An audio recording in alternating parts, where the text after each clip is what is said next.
We respectfully request the Sangha great virtues for the sake of this assembly and all living beings. Please turn the wonderful Dharma wheel to teach and guide us how to end birth and death, leave suffering and attain bliss, and quickly realize non-birth. Cung thính đại đức tăng thính, vì thứ pháp hội cấp nhất thiết chúng sanh. Thịnh chuyên diệu pháp luân giao đạo ngã môn, như há liêu sanh thoát tư ly khổ đắc lạc, tốc chứng vô sanh. Homage to the blessed, noble, and perfectly enlightened one.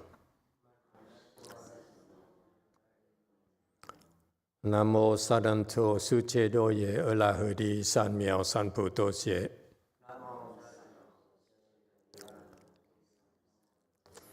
Namo Tarakta Tuya Daya Alaha De Tamil Tambo Datoa.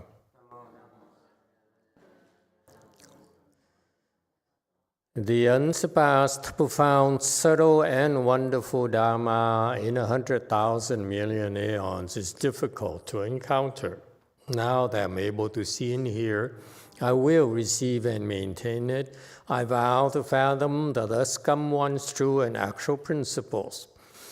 Wu sheng sheng sheng wei miao fa bai qian wan jian nan zao yu wo jin jian wen de shou chi Yuan Jie Ru Lai Zhe Shi Yi. O Buddhas and Bodhisattvas, Great Master, Sixth Patriarch, Great Master YongHua, all good monks and nuns, and all good new advisors, Emitofuo. 诸佛菩萨六祖处祖，各位出家人，各位善知识，阿弥陀佛。Chư Phật Bồ Tát, kính thưa lục tổ, thượng điện hóa, quý thầy cô và quý vị thiện sư thích ca Di Đà Phật. Hello everyone, today is the 24th of February 2024. Thank you all for joining us at Way Mountain Temple. We are continuing to close out the Sixth Patriarch Sutra, the last chapter here. We're planning to discuss the sixth chapter, and we are on slide 150. Thank you all for coming. All right, let's jump right into it. Here, the context is that we've been away for a while, actually a few weeks, and he's talking about teaching about taking refuge with the triple jewel, and you take refuge with the Buddha, you take refuge with the three bodies of the Buddhas. He's teaching us about those three bodies. What's interesting to me is that these concepts are pretty advanced, and this is so typical of great patriarchs. They're able to take these very profound concepts, very deep, and explain it in simple terms so that we can find a way to connect with the explanation. That's what it's about. It's trying to help you get there, understand it, grasp it, instead of just adding more jargons on top of jargons in order for you to get more and more confused. And this is what I see I saw only the sixth patriarch himself. I remember when I was studying on my own, I didn't know what to do, so I picked up an explanation of the Patriarch Sutra by the sixth patriarch. I thought, he's better than Master YongHua, so I started with him. As my little way of getting back on my teacher. He said, you abandoned me, so I abandoned you. And then, so I picked up on that, before reading Master YongHua's Patriarch Sutra explanation, I chose to read the Sixth Patriarch Sutra explanation, Vajra explanation. And I couldn't understand it. His explanation is so much more compact than Master YongHua's. And so there's a section where he explained about the arhats range. I said, what are you talking about? And I couldn't figure it out. I couldn't understand what he was talking about. Very simple concept. This is what these arhats, what are they about? I say, yeah, it sounds simple, but what does it mean to me? Okay? I was around that range myself. That's why I said, first one, I got it. Second one, I don't know. And so I was wondering about it. And I was wondering about it for weeks. And I was so stupid. Didn't ask for help. Because I'm so used after all these years of practicing on my own, especially be conditioned by Master YongHua disciples. You ask a question, you don't get answers, so you don't bother asking questions anymore. Okay? So I just say, okay, so I don't get it. So I walked around. It's an obsession. I walked around and said, this is what he meant. So it's got to be something very important that I cannot get. Okay? So I walked around day and night. I couldn't understand it. And one day, I went to the supermarket, and he appeared. Okay? And he demonstrated for me what it meant. I say, wow, this is so beautiful. This is how you teach people. Make them sweat for a while first. You give it to them, put it on the silver platter, and like Master YongHua, take it away from him, fix it for me. And then there's nothing to talk about. You won't ever change. But I had to worry. I had to really sweat it out for a while. Got frustrated myself. I said, what is this? It sounds so simple, but why is it? I don't get it. What does he mean by it? And he came and said, that's what happened. So the patriarchs, my point, is the patriarchs can explain very difficult concepts by giving you simple instructions on how to understand it. That's what great patriarchs do. Unless, if you were a patriarch, I'm not talking about anyone. Hint, hint. If you're a patriarch and you want to become a great patriarch, you have to start learning how to give people instructions, how to understand. I'm a patriarch. This is what you ought to be doing. Because if I were to tell you, this is what happened to the rest of you. Look at me and I look at what I said. He said, hey, patriarch, I don't have to listen to you. See that? So when you're patriarch, like sixth patriarch, where he says, this is it, and it made me wonder for weeks on end. I said, what is that? What am I missing? See? Yeah. So it's not that you can no longer ignore the instructions because you fall short of the instructions. Not because the instructions are no good. It's you who are no good. That's what great patriarchs do, finally. I'm beginning to understand what patriarchs do by watching what patriarchs don't do, and the great patriarchs do. Oh.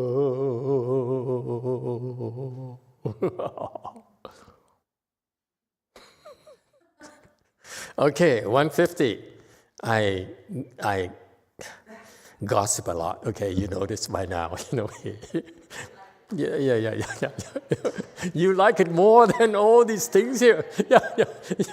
It's okay, you know. Okay, eventually we get to the sutra lectures. Okay. And within the self-nature, all the 10,000 dharmas will appear. This is how it is with those who see their own nature. It is called the clear, pure Dharma body of the Buddha. 于自性中万法皆现，见性之人亦复如是，此名清净法身佛。 Okay, so he started, it's a reminder, he started explaining 3 bodies of the Buddha. He started by saying, let me explain to you about the Dharma body, and he started already a good 20 slides ago. And now he says, he's continuing, he says, I don't want to go back over again because I don't get it either. Okay, so it's no point. Okay, we try to move along, okay, and accept that there's some concepts that are just too profound for us, okay, just listen. And so he says that this is something you only have to memorize. Within the self-nature, your self-nature, not the Buddha itself, I'm talking about you.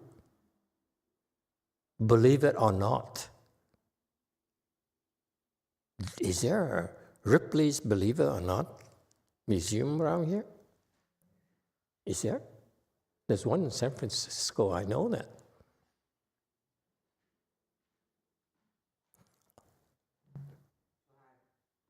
Two. A Di Đà Phật, con nhớ là ở Quay Mountain á, Blue Mountain hồi đó ở thiền với thầy, thì trong thời gian chờ thầy gõ kẽn nó rất là đau. Bữa đó không biết ai sửa mô tô chạy ngang cái đường bên hông, đường bay ly bên hông, mới bay đáp xuống. Thì con giật mình, cái câu này con trước đó bao nhiêu năm con đọc con không hiểu. Thì bữa đó là nó chạy ngang thì tự nhiên mình hiểu là trong cái không nó sinh ra dạng pháp, mà dạng pháp trở về cái không, hai cái là sắc tức thì không. Bừng một cái nó giống là mà ai điện giật mình đó, thì cái câu này nè.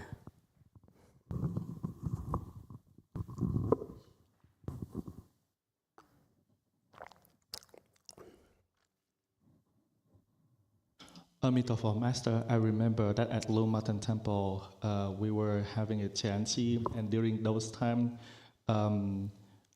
waiting for the bell ring, and it was very painful. So then, all of a sudden, I heard that on Bailey Street, there was a motorcycle pass by, and with this verse as well, that I did not understand the meaning of it, and all of a sudden, I remember in the empty give birth to 10,000 of Dharma, and the 10,000 of Dharma come from the emptiness itself. It's like the sentence that the form is empty, emptiness is form, just like the same sentence.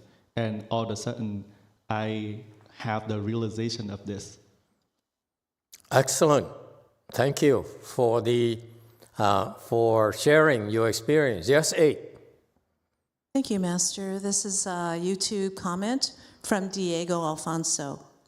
There's one reply that's in Hollywood and one in WMT when the relics are in exhibition. Thank you. Okay, so the point is that what he's sharing with you is that he memorized this concept because it bothered him. He said like 10,000 dharmas appear within the self-nature. And of course, the other side of it, the other side of the equation, 10,000 dharmas return to emptiness as well. It's not important. The important thing is that you need to memorize these things that you, even though you don't understand, that's called what? What is that called? What is that called? XJ, what is that called? Is that too early in the morning for you, K people? What is that called? 文字般若. That's right. See, I knew the Chinese would get it. Don't translate. It's okay. You have to learn Chinese. I don't care. Go first. What is that called? Don't imitate the Chinese. If your Chinese say something different. Actually, I did not hear Venerable Xian Jin's answer, so my answer is the literal wisdom or literal prajna. I told you not to translate. Yeah. Got that? It's called literary prajna. I'm not asking you to memorize a lot. I'm only telling you when the time comes to only memorize certain things. That's all you have to do. That's called literary prajna. You're not supposed to understand it. Okay? But you memorize it, and then down the road, all of a sudden, you connect with it, like this old monk here. If you understand everything already, you should be a Buddha. You're not supposed to understand a lot of things, among which the prajna teachings. And therefore, when appropriate, just memorize these teachings, that's all. You'll be clearer later.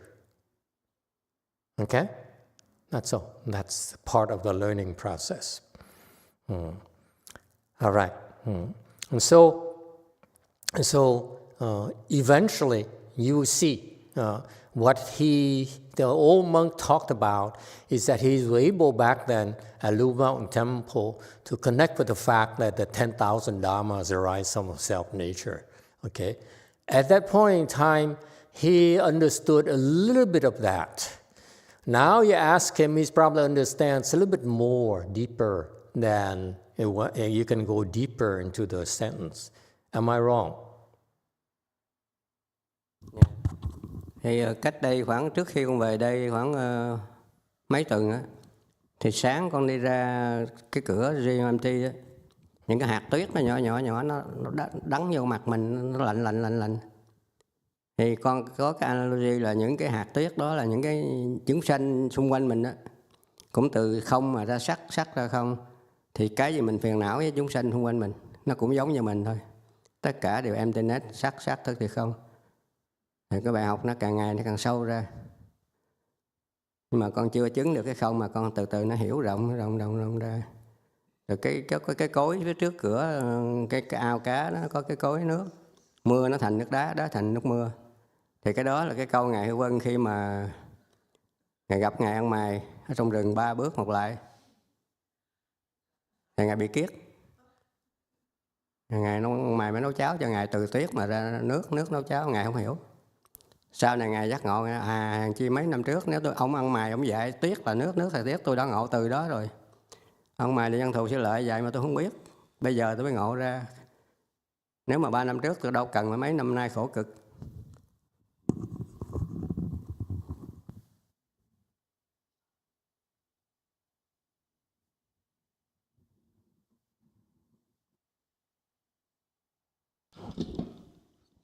Emitofuo, Master, so several weeks ago, before I came back to the United States, so in the morning, I walked out of JMT and I saw the little snowflake falling to my face, and I realized that this is like living beings, just like me, like form is empty and empty is form.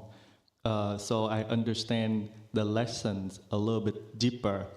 So at the, we have the foundation, we have a little pond with fish, and there was a foundation right there, and then I saw the water, it become ice, and then I related the story of Venerable Shi Yun going to the forest, and he met homeless, and he had diarrhea, and the homeless helped him and cook porridge for him, and then related the story for him how the snow become water. And at that point, he did not understand.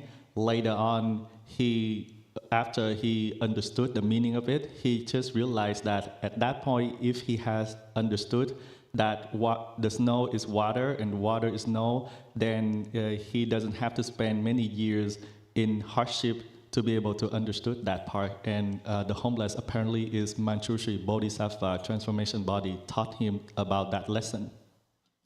Okay, you see?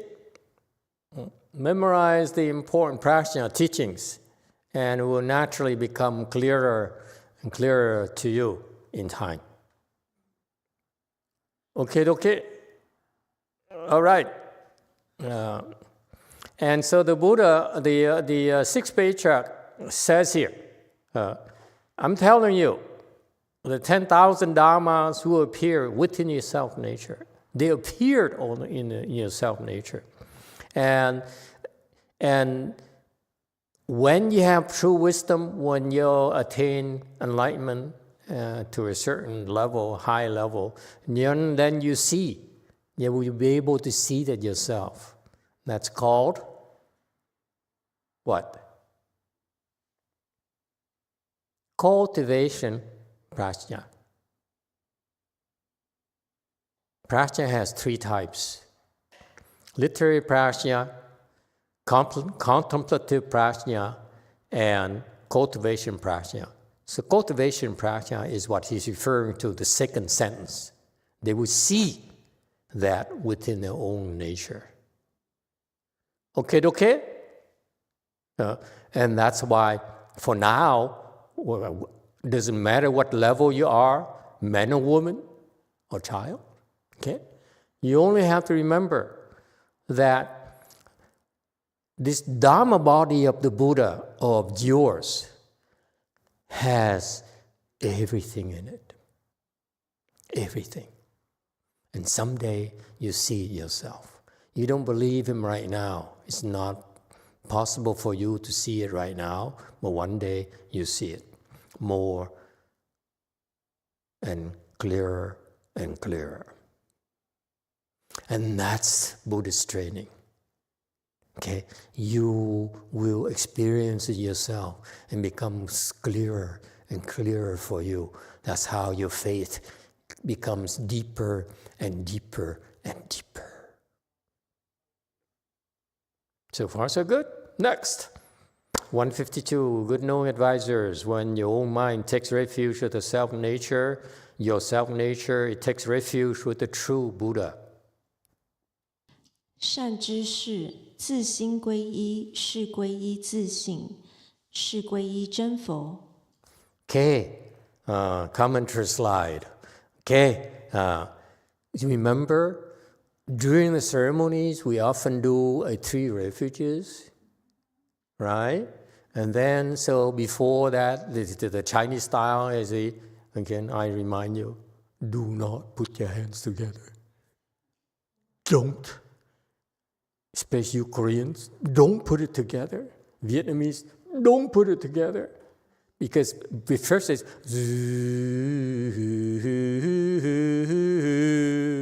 that's yourself.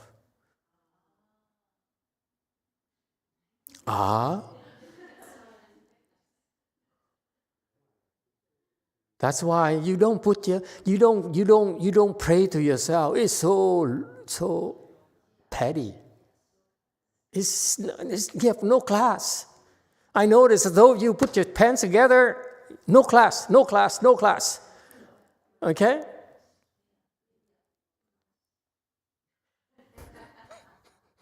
Okay, so that's why I love the Chinese style. It's so subtle. You put together, so I don't care. So you relax. And then way, and then you go immediately like this. See, now we're talking business. See what I mean? It is so meaningful. The Okay, that's the take refuge of your self-nature. Isn't that beautiful? Huh?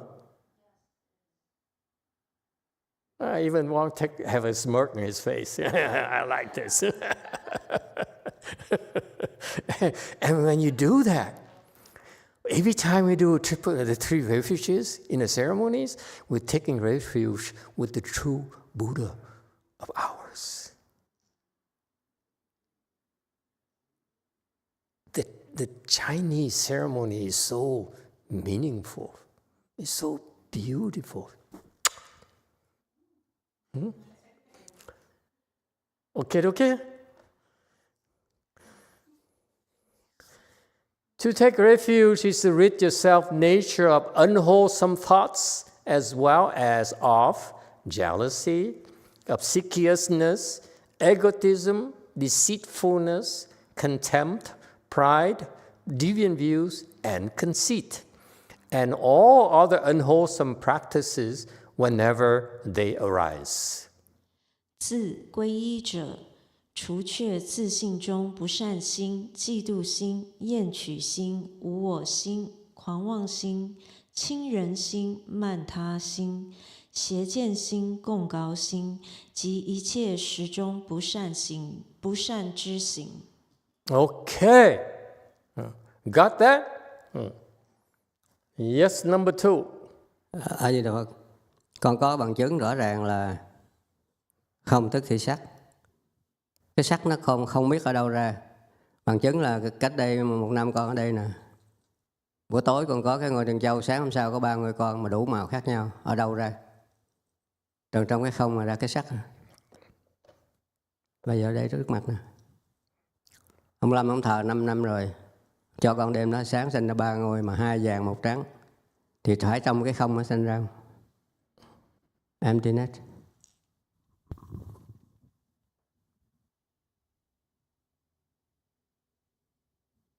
Emitofuo Master, I have a proof that in empty is also form. The proof is that at night I was given 1 pearl relic, and the next day 3 other relics appear, and 2 has golden color and 1 is white. This is given by Mr. Lam. He has the relics for 5 years, but it doesn't give birth to any other relics. That is the proof that in empty, it gives birth to the form. Of course. Very good. To take refuge is to get rid your self-nature. Okay? Now, he explained this is actually meaning reminding ourselves, this is beautiful, to shed. Okay? Shed what? So this is, I want you to remember this next time you do it. Okay? Like you who do ceremonies, one tech stop having this smirk on his face. He likes it too much. Okay? I want you to do it.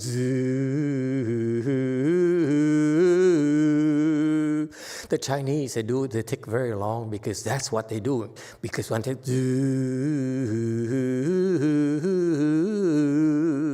that's what I am taking refuge to get rid of my self-nature. That's what you begin.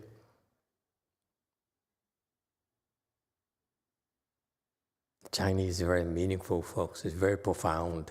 Every little thing they do carries a meaning in that ceremony. Okay? So when you do the take refuge or you do the 3 refuges, this is a good thing for us to practice. When you do that in ceremonies, okay, so I'm cleansing myself. What are you cleansing yourself? Of unwholesome thoughts. It's not simply a ceremony where you bow and you chant. Actually, the zi is a reminder. According to the Patriarch, we're teaching you to do this is for you to remember to get rid of unwholesome thoughts. What unwholesome thoughts? All unwholesome thoughts. In particular, what kind are we talking about? The ones that comes very often to Francis's mind. Not to your mind, but her mind only. Okay? What are those thoughts? The thoughts of jealousy. Jealous. Okay? What else? 谄取心. The thought is lương lẹo. What's lương lẹo in English? Huh?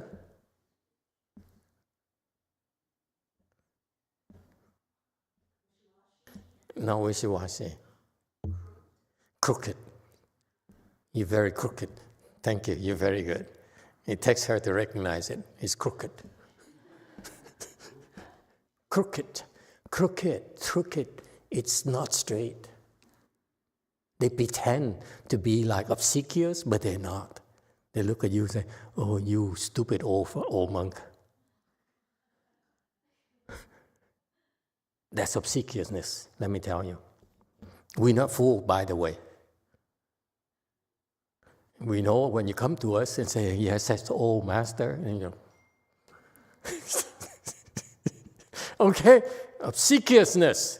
Okay, you pretend to be, to be respectful, but you're not. You pretend to be like lower, but you're not. Inside, you're not because of the ego of yours. All right? Yeah, xiểm khúc đó, đúng rồi. Yeah. And egotism, mà wu wo xin là only me. Egotism here is, the Chinese much more precise. Don't smile to me like that. Okay, so it's wu wo xin, okay? That it is very, very, very blunt. Wu wo is that me only. Me, if you will. Okay? It's only me in this world. Okay? And then, 广往心. So you are deceitful excessively. Okay? You're so deceitful. 惊人心 is you look down upon others. You think others are not as good as you. Anyone have that problem?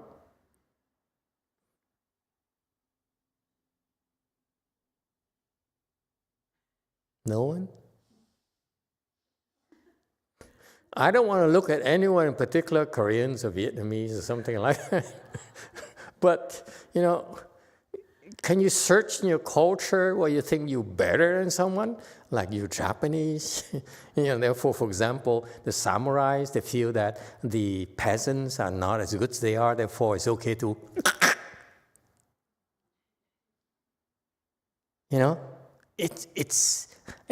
It's a 惊人心, is that very mind right there where you are lower than me, therefore it's okay for me to kill you. Okay, like to shoot and to go hunting, shooting an animal, and so forth. Same kind of mindset, by the way. Because they're lower than you, therefore you own them. You're above them. The same standards do not apply. You're exempt because they are... Okay? 慢他心. 慢他 is not only you think of them as lower than you, but actually you man ta is that you're much better. To think that lower is just half of the equation. The other side of it,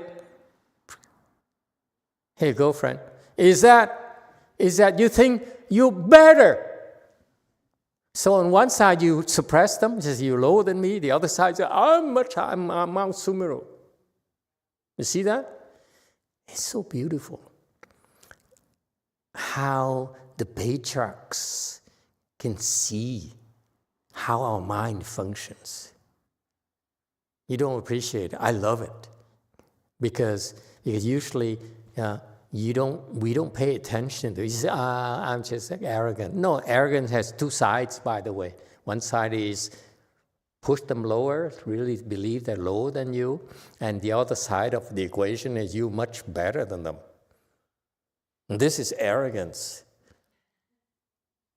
You get like Saturday Night Fever.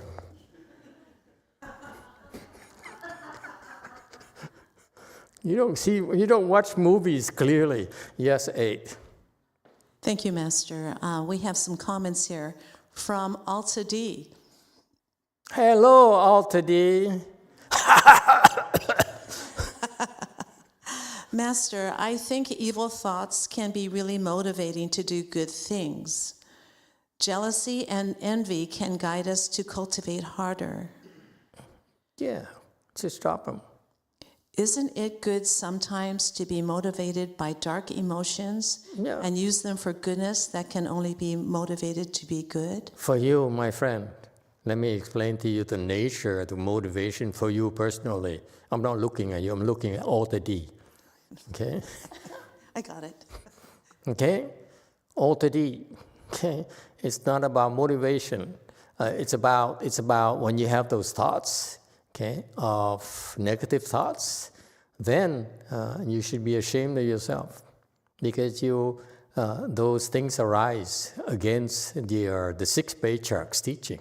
Therefore, you make sure you work hard to suppress them. Do nothing. Okie dokie? Question from JMT. Let me check. What time is it in Korea? I saw so many Koreans there, and I saw no Americans. 한국에서 지금 Let me see. Hang on. Go ahead. Go talk. 지금 몇 시인가요? 한번 들리세요? 6 in the morning. Breakfast time. In America, we call it breakfast time. There are a lot more K people there than American people here.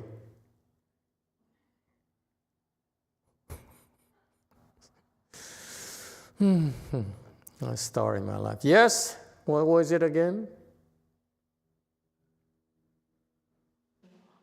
네, 제가 작년 여름부터 세레머니 할 때 번뇌가 너무 많은데 제가 구체적으로 뭐 잘못하고 있는 거 예를 들면 3기 말씀하셨고 돌 때 여러 가지 이런 세레머니 형식이 있는데 그런 게 좀 잘못되고 있는데 그것 때문에 제 번뇌가 많은데 제 질문은 예불 하면서 번뇌가 심하면 공덕이 없는 게 아닌가라는 걸로 좀 질문을 드립니다.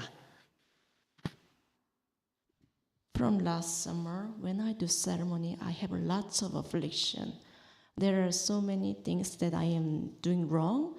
So my question is that if I have so much affliction, does it mean that I don't create any merit and virtue? No, not for you. No. 그러니까 제 질문이 세레머니 할 때 다른 사람들이 잘못한 게 너무 많아서 제가 번뇌가 심하니까 그게 공덕이 없는 거 아니냐, 시간 낭비 아니냐는 걸 질문 드리는 거거든요.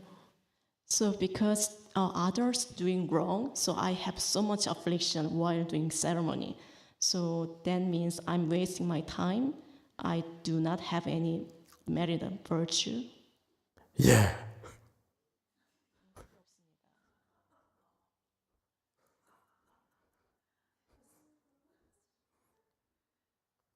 Talk to the old abbot again. He's coming, okay, in a few days. Talk to him again. Repent. Yes, 8. Thank you, Master. We have a couple of comments here. Just to finish up, Alta D had a follow-up comment. Hello, I miss you, Master, and everyone. I'll see you tomorrow. Hallelujah. And I have a comment here and questions from San Francisco Daniel. Master, I'm still going to school and taking more classes. I've gotten 2 promotions at work over a short period of time. Now more than ever, I really need to I need to improve my health and samadhi. I can go for weeks doing good, but then I end up doing things that I know will hurt my body, and then my mind and confidence. I've gotten better at doing these things less. When I don't do them, I feel more lucid in my mind and more creative. I have more energy and confidence. Do you have a tip that I could take to heart so that I don't do things that stop my momentum? Create more blessings. All right, I need to apologize to you. Okay, I was wrong, and I'm disappointed in the Chinese who never dare contradict me. My understanding of Chinese is wrong. Okay, let me explain the 3 things here because I noticed that they're different. 惊人心 is that you think they're lower than you. Okay, so and that's what is translated as contempt. Actually, it means they are lower than you. Okay, you slight them. They're not worth it. Okay, man ta xin is that man is to feel. How do you say mind? Chinese speaking people. They're not your equal.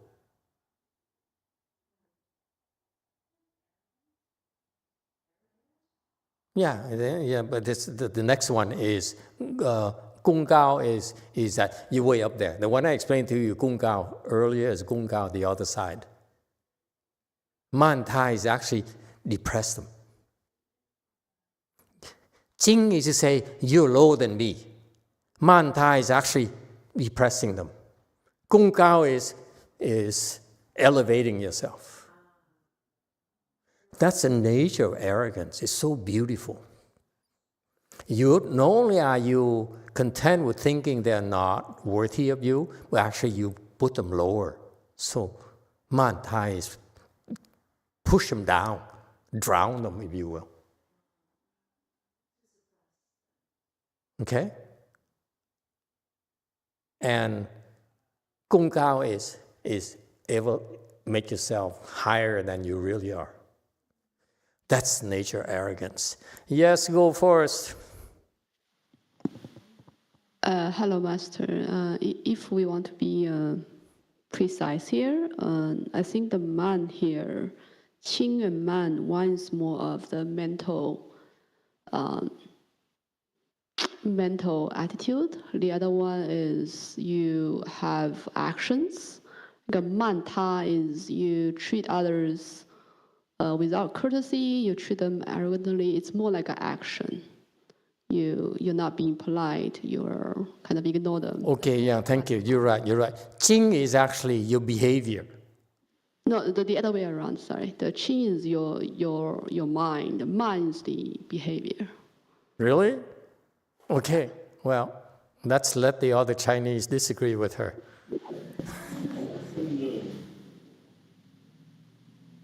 Is that correct, huh? XJ at JC. Once for all, let's settle this. Master, I think she's right. Okay, you are right.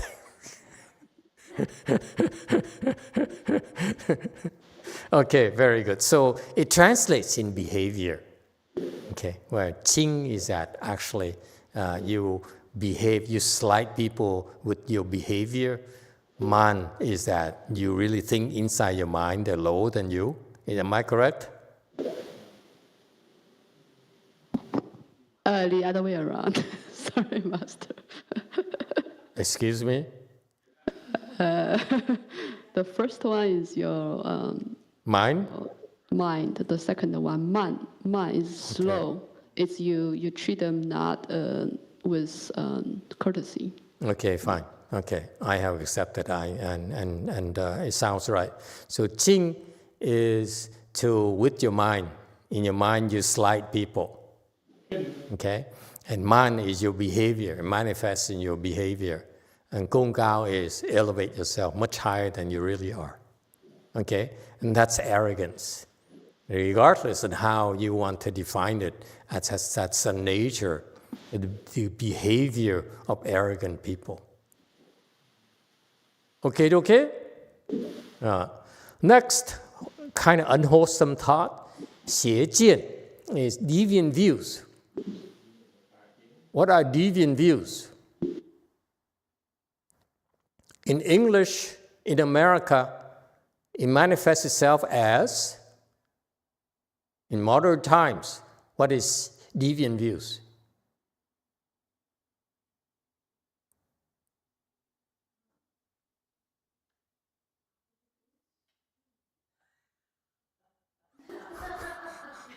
I'm like a camera scanning, so no.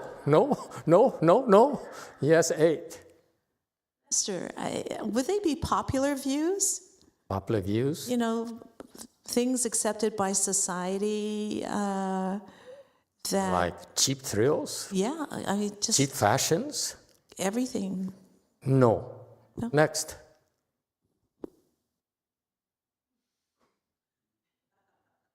Vietnamese, Korean, Taiwanese, old, young? Yeah? What is it? How can we capture it in an American expression? Yes, 7. 7. Yeah. Don't believe in cause and effect? That's not American, that's Buddhist.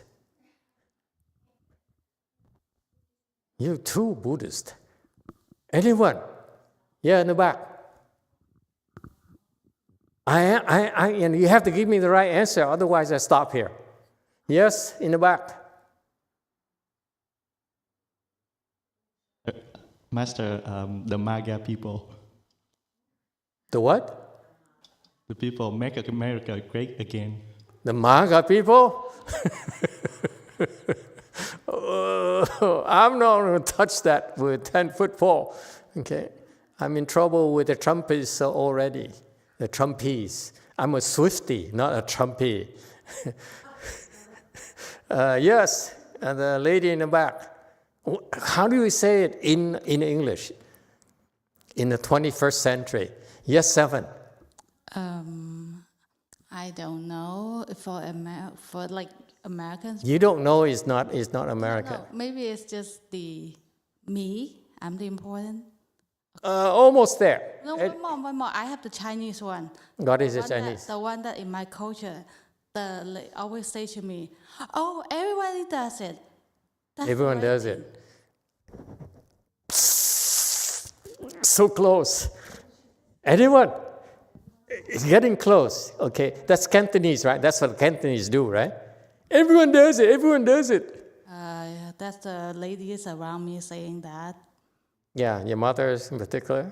I don't know about her. Anyone? What is that we do now in 21st century? What do we say to justify our mischiefs in America? Okay, you Koreans can learn a lot from us Americans. Yes, 3. What do you say? I'm guessing is individualism. Individualism, that's too idealistic. Yes, 8. It's not that lofty. You only live once? You only live once. It sounds like a movie. Live twice. Anyone? Huh? What do you say it? JC answer. If you give me the right answer, I'll give you a candy. Hello, Master. I'm broke today, that's why. Is it love yourself in America, they say? Too Korean. Next. Huh? how do we say it? 邪见, deviant views. Yeah? This is when I miss the white face. It's so boring. You guys are just so yellow. Yes, go Forrest. It's just business. Too yellow. Anyone? Anyone else? Money, money, money. Money, money. JC. One more time. Is it One more time. Yeah. nothing personal? Nothing personal. It sounds like you. Nothing personal. I don't like you. But nothing personal. You inferior. Nothing personal. Huh? Okay, don't take it wrong. You are so inferior. Nothing personal. Yes, 8. I was wondering, it's something like, You totally worthless. Nothing personal. So, Sienna, like, he with the most toys before they die wins. he who has the most toys before they die wins. Too American. I want the meat away. Anyone, what's American?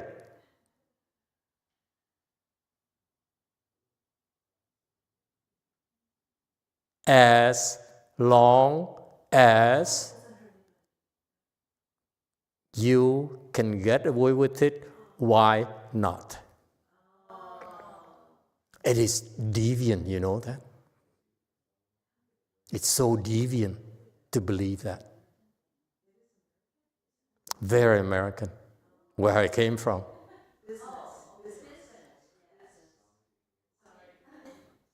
Excuse me? You don't do that? As long as you can get away with it, why not? At the business environments, that's what they all think.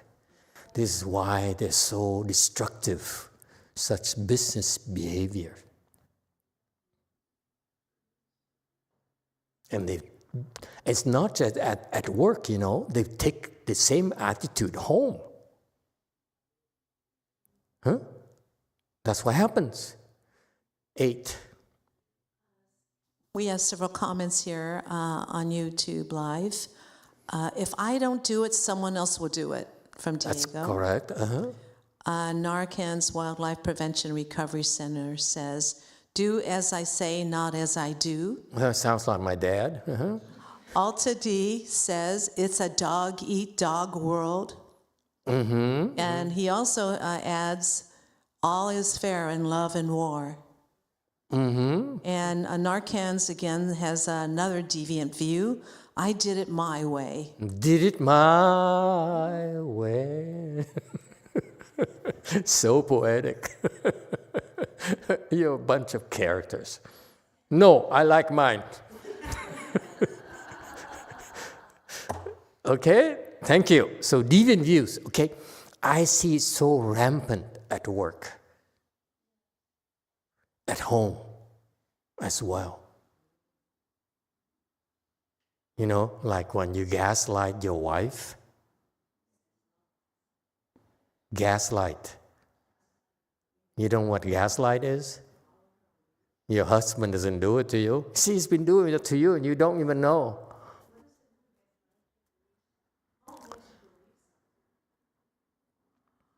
No, it's not that. This girl, don't listen to her. She doesn't know she's talking a gaslight. Yeah, like, explain to her. Gaslight. Manipulate.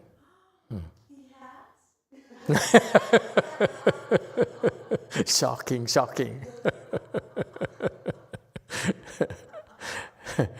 Okay, look it up, gaslight, and there's a movie about that too. Sorry. And all the unwholesome practices, okay? Okay, chung bu shan chu sing.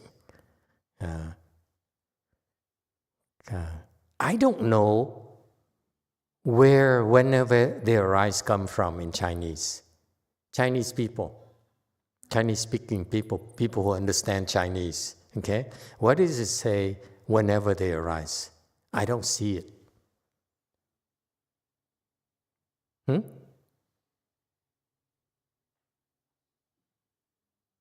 Agree with me, Chinese-speaking people?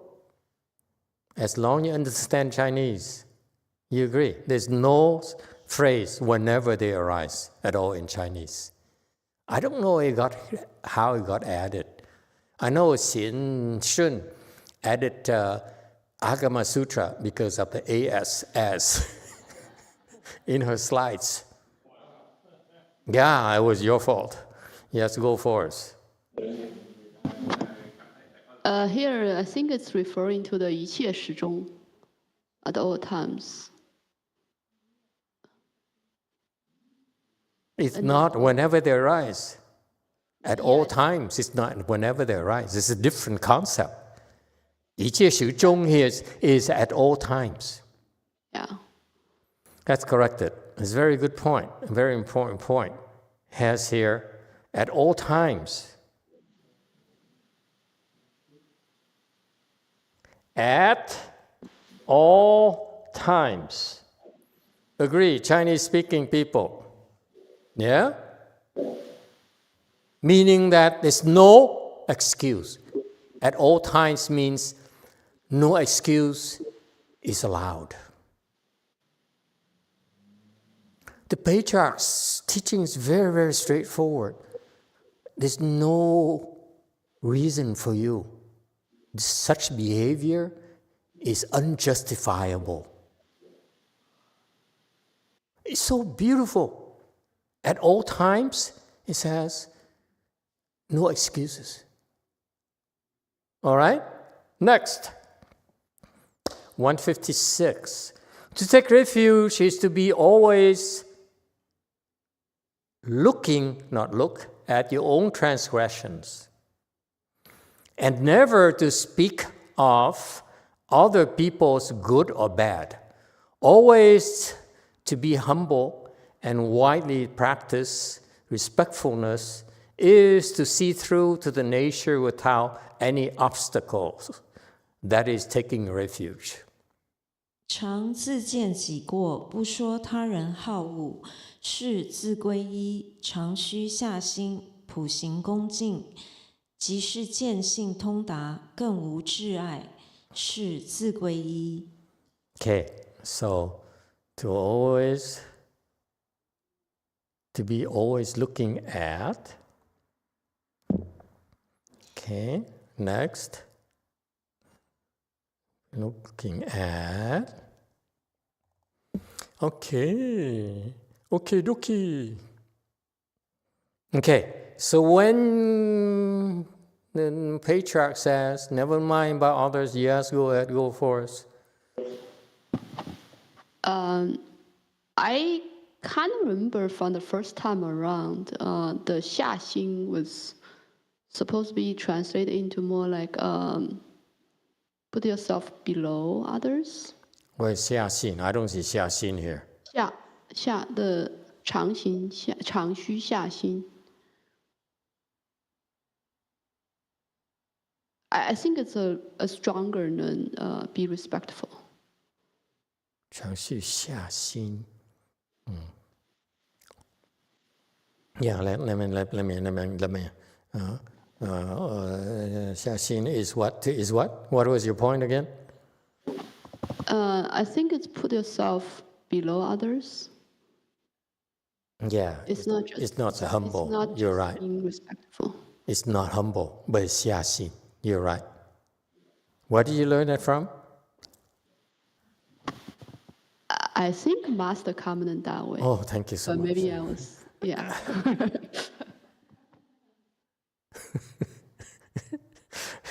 Is to, so how do you translate that? How did I translate that? Huh? Put yourself below others. Yeah, but that's too long. Humble is better. Okay. Okay. All right. So, commentary slide. When you take refuge, this is very Buddhist, by the way. When I first learned of practicing on my own without any guidance and direction, totally confused, I was impressed by the Catholics and Christians because they really, the way they sounded, they really believe in doing good, being a good person. Okay? They really like it. I like it. Okay? Because we don't emphasize it. Now I see that for us Buddhists, to take refuge, meaning to be Buddhist, if you will. That's a difference now, folks, between the other religions versus ours. I need to point it out to you. If you're Buddhist, this is what you do. You always be looking at your own transgression. It's not about goodness. If you're Buddhist, are you paying attention? To always be looking at your own transgressions. What did you do wrong? You look at that. Of course, it's not a problem for us because we don't do anything wrong. So there's no need to look at the transgressions. You look at your own transgressions long enough, there's no more to look at. No?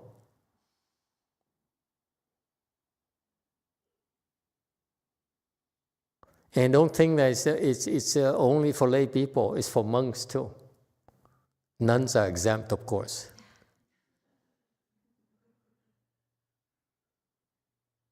One tech, stop smiling.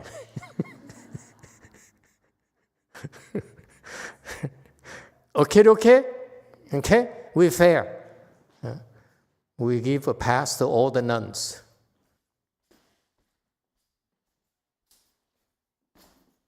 Because they don't need it. Anyway, so it's interesting because as a Buddhist, contrary to as a Catholic, okay, you look at your own transgressions, not at others' transgressions. Okay? And never speak of others' people's good or bad. Looks like I just lost someone. Don't gossip. Do not gossip.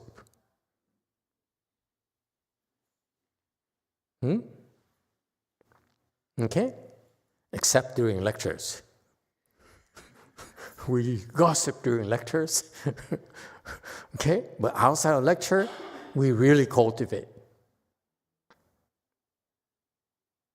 Okay. Isn't that interesting? I love this teaching. She says, look at your own transgressions.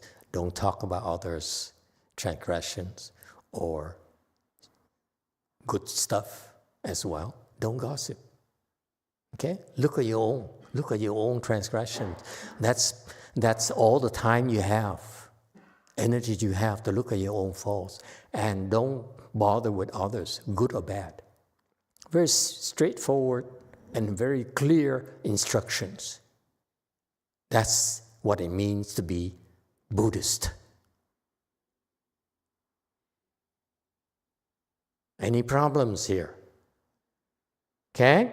Always 常须下心, always to be humble. Humble in the sense that you always 下心.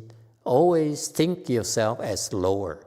We say that this is go for us, girl. This is when you want to keep it simple, like humble, but then you elaborate for them. Humble to the Buddhists means that you put yourself lower. No, it's like, oh, I'm not as good as you. I'm not that important. No, you don't have to say it. Deep in your heart, you feel that you are inferior. You don't measure up. You don't ever think you're better, in other words. 下心 is that you never put yourself above anything, anyone. Any problems with that? That's to be Buddhist. Yes, DTT. Master, why is praise equally bad? Why what? Why is praise equally bad? Praise equally bad? You mean like looking at someone's good? Correct, because it says here to also avoid speaking of other people's good.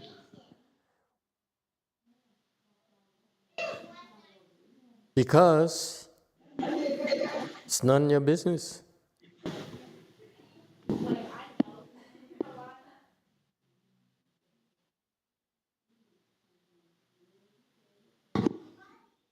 I don't know, I haven't tried it yet. I always talk about people's bad. I never talk about people's good. Have you noticed the last 19 years? What do you mean, yeah? What? Just the Americans for you. You Koreans are so much nicer.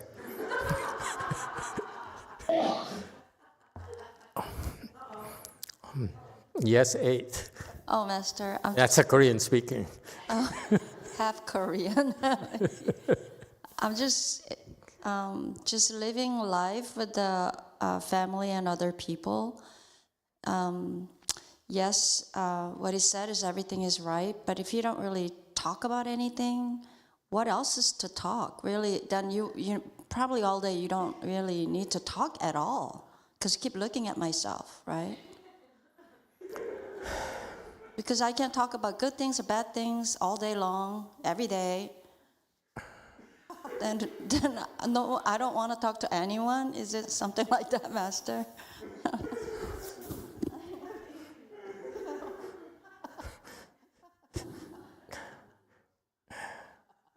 And what's your name again? Yes, girlfriend.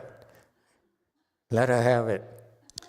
Well, I could see why Yeah. it's bad when praising. If you live around people and they go like, look, so-and-so did this so good, it's just pure gossip. Pure gossip? And if you really, I know at least for more when my cultivation experience is, if your mind is peaceful, less force thinking, then you wouldn't even be saying, this guy's good or this guy's bad. Okay. Okay. Thank you for giving me time to think about the answer. I hate it when they ambush you a question like, why is it bad to talk about someone's good? Don't you hate it? I mean, it's so obvious. Yes, Master C. 2. Cái câu hỏi mà cô nói là mình đáng lẽ mình im lặng, phải trong nhà phải nói với người này người kia trong nhà. Khải dịch đi.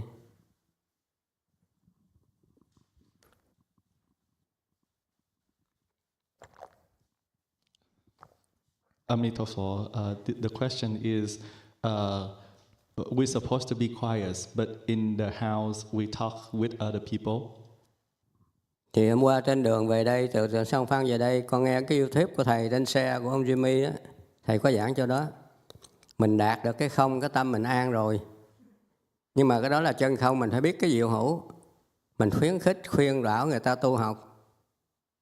Chứ không phải mình nhiều chuyện mà mình khuyến khích giúp đỡ cho người ta. Mình ngộ rồi thì mình phải ra mà giúp người ta, chứ không phải chung vô hang trốn. Cái đó là cái ý nghĩa thầy giảng qua trên đường về đây, con nghe trên xe. Trả lời cô câu đó. Và thứ hai là cái câu một tổ nói trên này. Wait. And then translate. And then let me give him the feedback.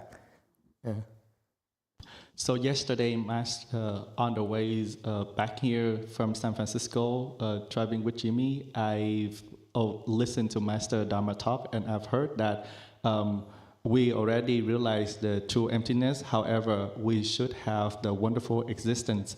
We use this to encourage other people, not like we are going to hide behind the four walls. Yeah, and for that, you got that? Vicky, slap her. That's for that half American side.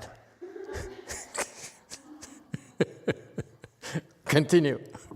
Còn cái câu mà lục tổ nói là phải humble, practice respectfulness đó, Rất là hay. Là trong 10 ngày năm ngoái thầy sai con đi Thái Lan á, con áp dụng cái này nè. Người rất là an ổn mà rất là vui vẻ. Bằng chứng khi về thầy nói con lên được một bậc. Là khi con qua Thái Lan từ cái ông tăng trụ trì cho đến mấy thầy trẻ, thậm chí mấy ông sa di. Rồi ra đường gặp những cái đứa bé ăn mày nó nghèo khổ, quần áo không đủ mặc. Những con chim nó bước dọc theo đường, mình nhìn tất cả đều chúng sanh, mình rất là tôn kính. Thì cái tâm mình rất là an ổn, rất vui vẻ ngay từ chỗ này nè, chứ không ở đâu hết. Từ con chim, con cá nó nhốt trong lòng để nó phóng sanh, rồi đến đứa bé nghèo cùng quần áo rách rưới đứng. Tất những trụ trì, những người sa di mình đều tôn kính. Thì mình sẽ có cái tâm an lạc ngay từ chỗ này nè.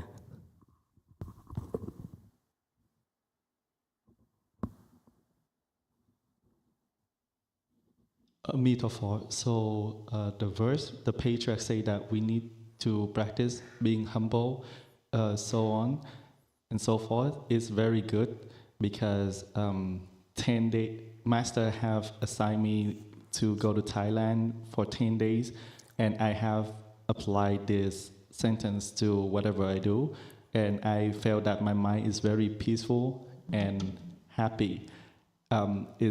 And then after I come back from Thailand, Master told me that I improved 1 knot.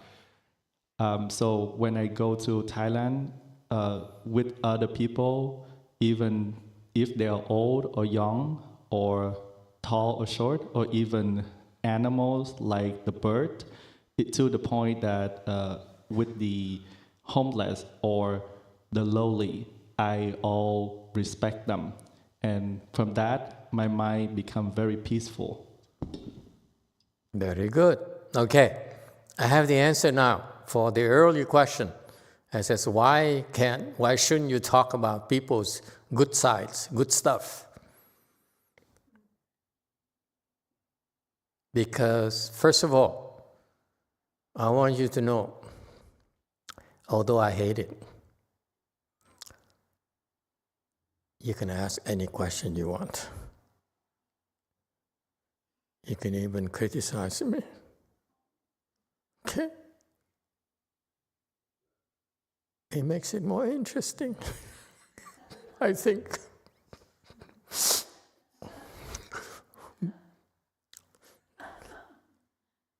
But sometimes Master is stuck.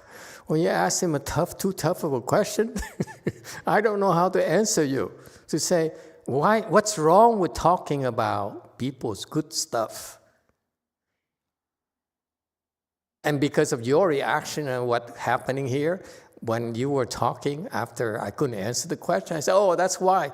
Because when at the temple, and you say, oh, that one drives a Porsche, what happens? You generate jealousy from people, envy from others. No? And they start paying attention. That's why, she's rich or she's famous. That's why Master is so nice to her, that he treats her differently. And they get preferential treatment that causes more envy and jealousy. Is that clear? DTT person who asked the question. So it's better not to talk about others' goodness if you can help it. Okay? Reason number 2, if they're so obviously strong and that they're strengths, then you don't need to talk about it. It can be easily seen. To talk about things that can be easily seen is called, what happened to her? Gossip.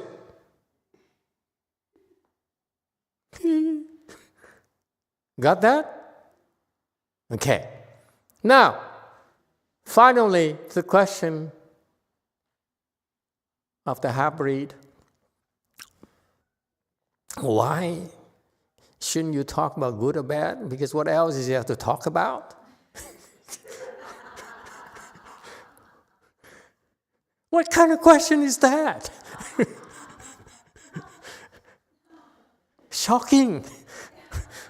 She's been here like 15 years. And she still asks a stupid question like that. It's so obvious.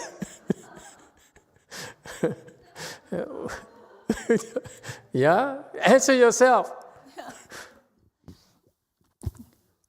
What's there to talk about if there's nothing good or bad? I mean, I understand, Master, I think I understand not gossiping. That doesn't help with our cultivation. Yeah. What I was more talking about practicality. When I live my life, we talk with the people. And for example, I had a friend. We always, we talk bad things about our husbands when we meet. No.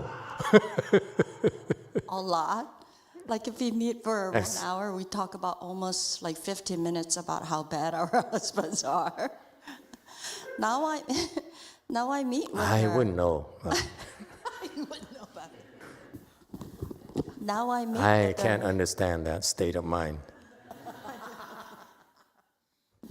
Now I meet with her, I don't have a lot of things to talk about, really. So I have to really talk other things because she still want to talk about her husband. But now, I mean, luckily, I don't want to really talk about my husband as much as before.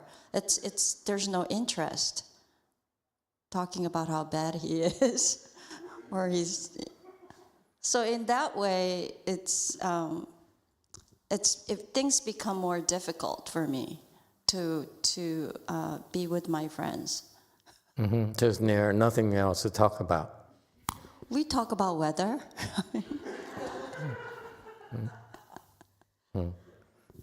There's plenty of things to talk about.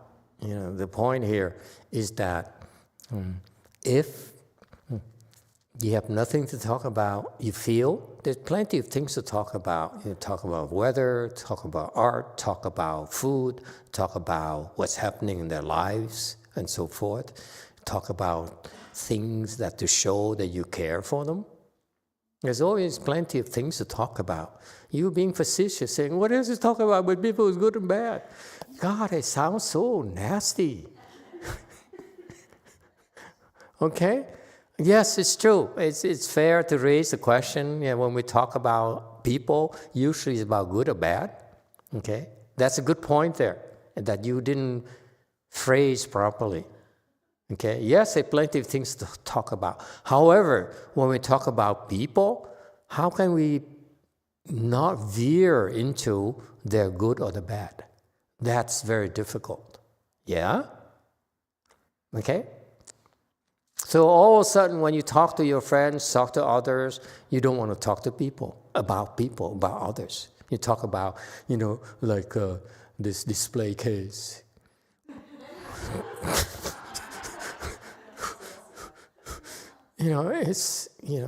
That's why Buddhism is so boring. And I see your point. Yes, 8. Help her. I don't know if what I say will help or not. What if when you meet with a friend and you talk about similar situations, could be family, elderly mothers, basically it's how we cope. How do you cope? And sometimes someone wants to cry on your shoulder because this is really hard. And then you listen to them to help them so they can move on or whatever it may be. Is that a bad thing? Or if I need to say something and I know this person is a trusted friend and I could get something off my chest, is that okay to do? Okay, go first. Master, I'll give you time to consider it, Vicky's question. Okay. I was just going to comment. I think I read some books before that. I think it's like widely studied that gossip has a lot of social functions, like exchange information, build trust, kind of like a bond with people and build a community. Okay. It's kind of like part of the social fabric of society. Yeah. Your friends gossip, so do you. Yeah, I think from the worldly perspective, that's just human nature. And then it has its benefits. And then also situations in life where we have to talk about people, like when we, for example, we teach our children about certain things, or master teaches us about certain things. We talk about people's good side and bad side, or in a work situation, we talk about people in terms of how to kind of help them or manage them. So maybe there's some kind of like a middle way of, some gossips are. Yeah, Okay. Okay. Can I explain to you my version of it?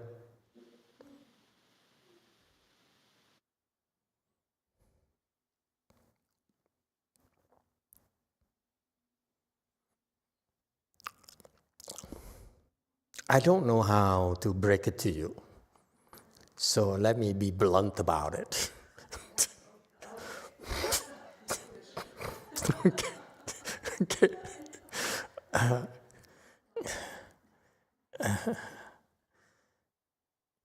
Remember the context.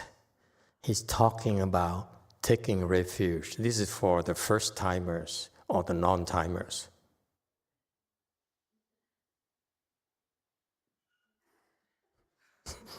You understand? Okay? When you want to become Buddhist, the first thing where you are taught is to look at your own transgressions and not gossip about others, bad or good. That's the first lesson. Why? Because it will help you open your wisdom a lot faster. But once you have wisdom, okay, does it apply anymore? You've taken refuge already. When you, after you become enlightened, I'm not talking about fourth-stage arhat, I'm talking about bodhisattva. Is that clear? Fourth-stage arhats don't have this kind of wisdom yet. Okay, that's why you get the fourth-stage arhat, you naturally will look at your own transgression and speak less and less of people's husband's good or husband's bad. Okay, that's natural for you because you have some wisdom. That's natural for you. Okay, so that's because when you took refuge, this is what you've been doing. Look at your own transgressions and you refrain. Not never, but it's natural for you to naturally refrain to speak of others good and bad. That's what happened. That's how you get there. But if you take a step further, when after you become enlightened, okay, then you're free to talk about anything you want. And you're free to look at your own strength as well, so that you no longer depress yourself, make yourself depressed.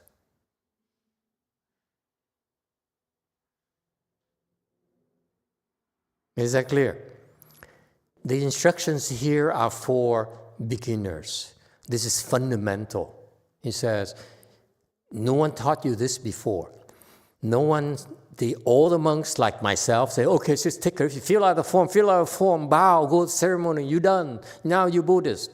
The master says, when you take refuge, this is actually what it means. If you were to be my disciple, to be following my path of cultivation, my instructions are to look at your faults and don't talk about others' faults or strength.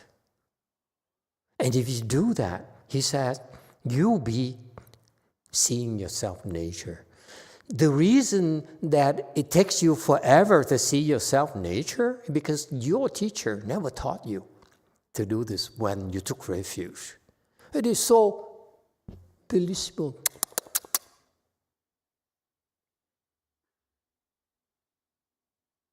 But after you become enlightened, it no longer applies to you. Why not? Because now you have the wisdom to know that when you talk about others, people good or bad, you no longer are afflicted by them. The reason you talked about your husband, good and bad, because it really bothers you. That's why you only are afflicting yourself. Point number 3. DTT person who asks a question about why not talk about someone's good. You're afflicting yourself as well. But when you have wisdom, you can talk about that person is such a wonderful cook. It's a beautiful Swiftie and so forth. And you're not afflicted. Only the non-Buddhist will be afflicted. You understand? That's the difference. It's designed to help you cultivate and get there sooner. These are insiders' tips, folks. Does it make sense? Precisely. When you have wisdom, do anything you want. That's why at one time Buddha says, these non-believers have no Buddha nature. It's for a certain audience, for certain people who don't get it. And then second half of the Nirvana Sutra, Buddha then said, oh, those people actually do have Buddha nature. You see? Different times, instructions are different. Depending on the listeners. All right? Okay, time is up. Can I finish this and then we can continue 158 next time? Okay. To always be humble, to be 下心, to always be humble, meaning that don't put yourself above anyone, okay? And widely practice respectfulness that will enable you to see through to your self-nature without any obstruction. Again, this is a very important insider's tip, meaning that when you put yourself below others, always, constantly, okay? That's what he called by humble. The English word is humble. Actually, put yourself below them, never above anyone, okay? And why? Because you're below, that's why you practice respectfulness. You respect everyone, no matter how inferior they are, for lack of a better word.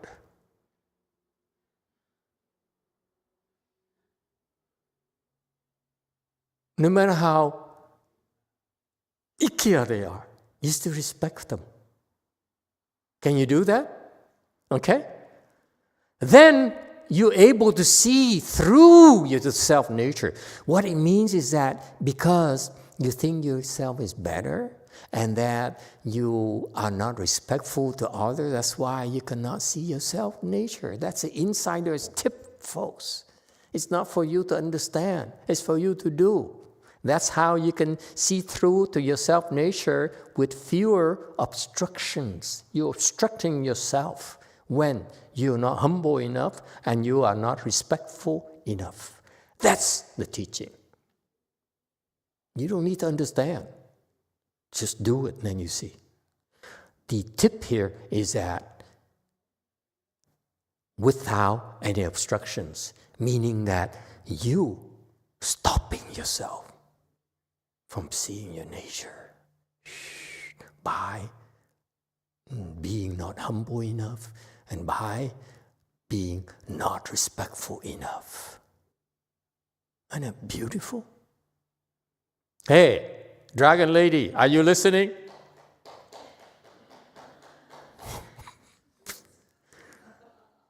If you think you're not humble enough, you're not respectful enough, you cannot see your nature. You stop yourself from seeing your nature. It is so beautiful, so insightful. Yes, sir, 3, quickly. Thank you, Master. As someone who's very Ikea, what do you respect about me?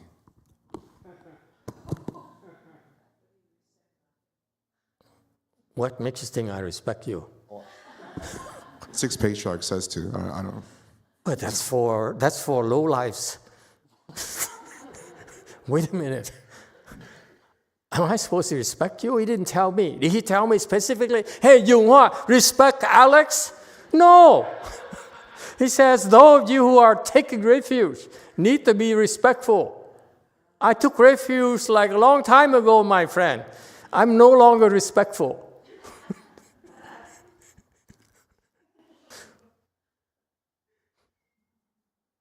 Are you respectful? Huh? So he asks you, what do you see that about him that you're respectful? That's what he's asking. Answer. I told him already, I ain't respectful. Con nhìn ổng là một chúng sanh thôi, cũng như là một cái bất cứ chúng sanh nào thì mình cũng rất thương mến và cung kính. Bằng chứng là mỗi lần mình công phu mình hồi hướng tất cả chúng sanh đều được giảng sanh, được phước báo. Thì ông ấy cũng là một chúng sanh, mà cái người ăn cướp cũng là chúng sanh, con đều tôn kính hết.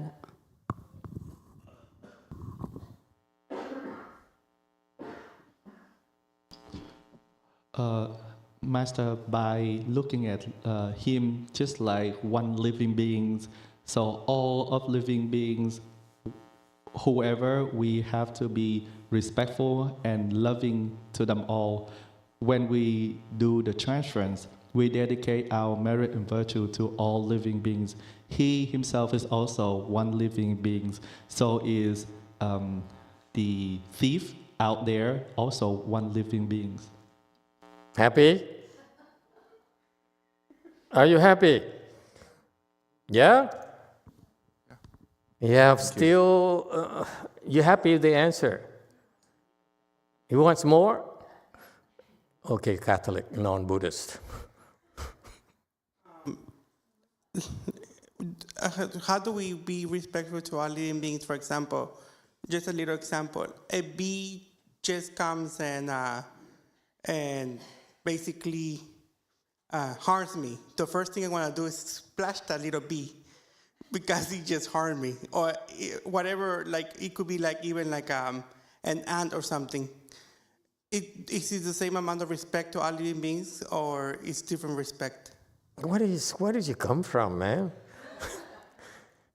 Just because you don't respect a bee doesn't mean you have to squash the bee. Is this what you learn at the catechism or whatever at school? What is the matter with you? Lack of respect doesn't mean you have to harm them. Don't confuse the two.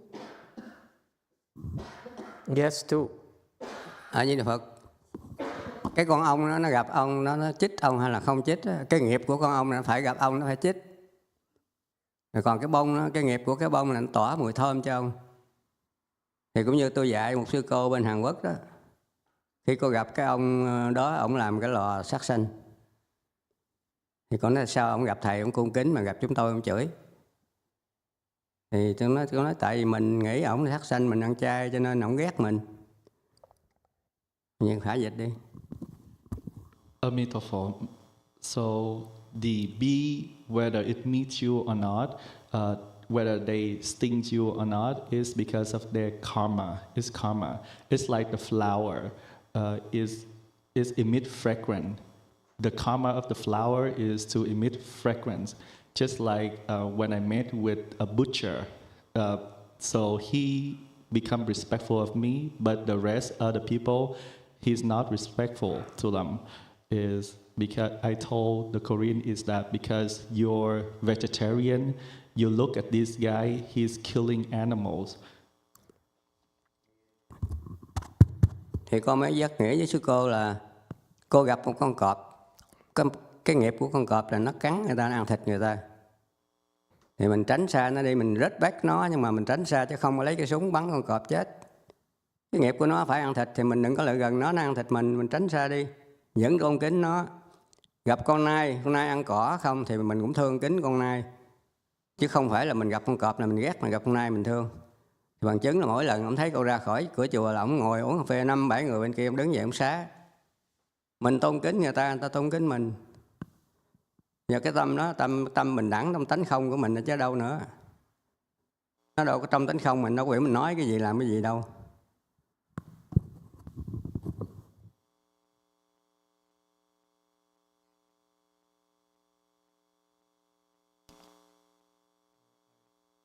So I've also told the nuns there is that when you meet with a tiger, so the karma of the tiger is to eat others. So then if you know about it, you're trying to avoid the tigers. You still respect the tigers. It's not like you disrespecting them. Or when you meet with a deer, it eats the grass, doesn't mean that you're not respecting the deer. So whether you meet with the tiger or you meet with the deer, you still respect them. Where does the respect come from? It's come from your own Buddha nature. There's no discrimination. And what else is in there? Okay, Catholic, quickly. You Catholic always ask the wrong question at the wrong time. So basically, following that logic, if my house is run over roaches, I kill them all. It's still being respectful to the roaches, but because I have to defend my home, I still have to kill the roaches. But I still respect the roaches. That's all Catholic reasoning. Let him have it. Để trả lời cho ông, ở cái Go Forest đó, khi mà mới làm xong đó, trong cái phòng ăn mỗi sáng hàng trăm con kiến trên bàn ăn đó. Trong thùng rác trong phòng nó mà hàng trăm con kiến trên phòng ăn. Rồi cái cây, cái bụi bông hồng của cô liễu trước cửa dưới đất đó, 4 bụi đó, hàng trăm cái con aphids nó trên đó. Yeah. Chúng tôi đâu có giết. So let me translate. He said, let me explain to you. He says, go forest when he first came there and to stay there, he notices like lots of ants in the dining area. Okay, and at the flower tree in front of the temple, there also a lot of ants as well. Aphids, con rầy, con sâu. Lots of worms as well. So what did he do? He says, I'm not going to kill you. So he ordered XL to kill them. Thì so con kêu cô liễu là lấy being respectful. Kêu cô liễu lấy cái bình xịt nước mấy khoa đó, nước tia phun đó, xịt nó mà đọc Nam Mô Di Đà Phật, Nam Mô chú Giảng Sanh, nó đi hết. See? Cả cái bụi hồng đi hết, không còn con nào hết.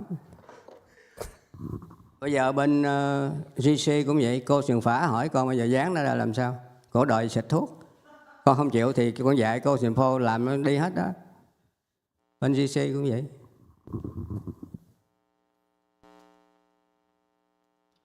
Translate.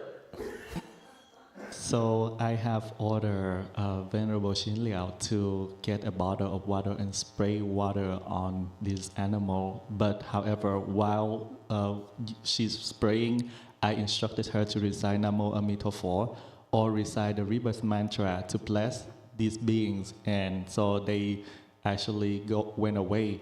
Same thing happened at JC. So I told Venerable Shinpo, because there's a lot of roaches come out, so I taught her to do the same methods, and they also disappear as well. And they came back the following day.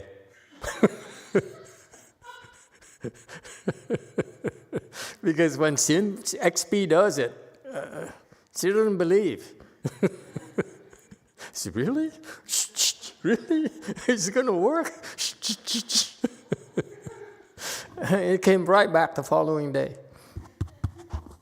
Con có kinh nghiệm đó là hồi năm 2002 con ở Đại học San Luis Obispo đó. Con có project là trồng cây hồng cho trường. Mà con quên là nay nó rất thích hồng. Thì làm xong hết thì sáng hôm sau nó dặm đầy trong cái vườn con, nó chết rồi. Thì con không biết làm sao, con đi vòng vòng con đọc chú Giảng Sanh, nó không dẫm vô nữa. Từ đó con mới kinh nghiệm cái chú Giảng Sanh. Năm 2002.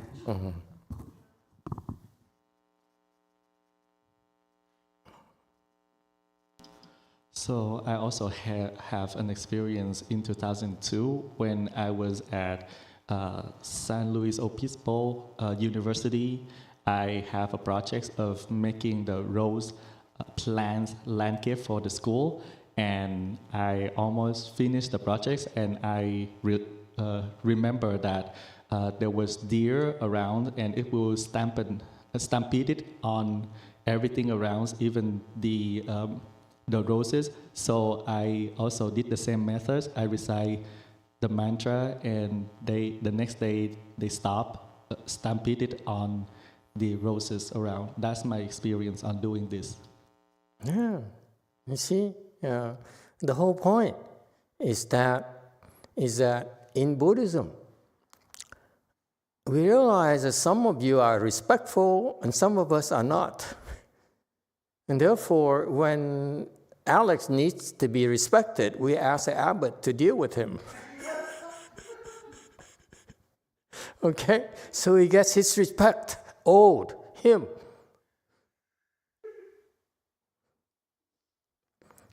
It's called the middle way. We are not always respectful. When we first start, we're respectful because we want to see our nature. Once you see your nature, anything goes. You're free. Because think about it. What is wisdom when it's one-sided? Wisdom doesn't mean you always are on the respectful side. Sometimes you have to allow yourself to be disrespectful because that's another way to show respectfulness.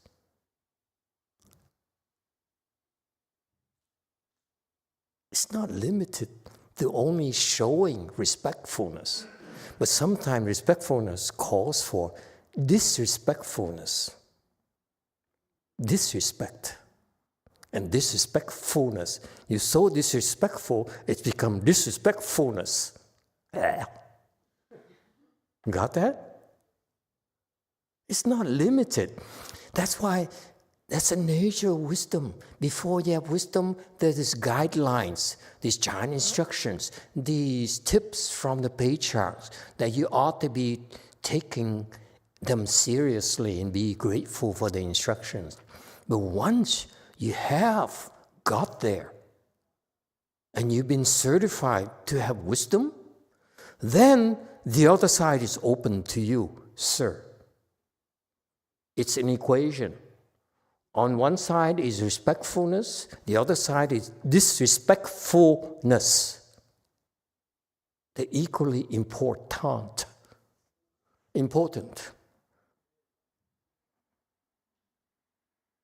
That's Mahayana. My teacher taught us respectfulness. They didn't teach us disrespectfulness. That's why my peers struggle with disrespectfulness.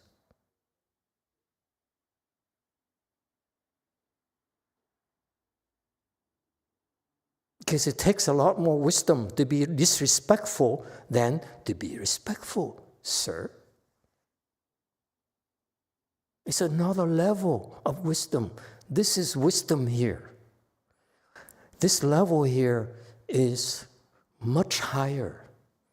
You are respectful by being disrespectful. Case in point, I respect you too much to allow you to hurt yourself. Therefore, I slap in your face right away. Stop! Does it mean I'm disrespectful? No, I'm not. It comes across as being disrespectful, but deep inside my heart, I really respect you.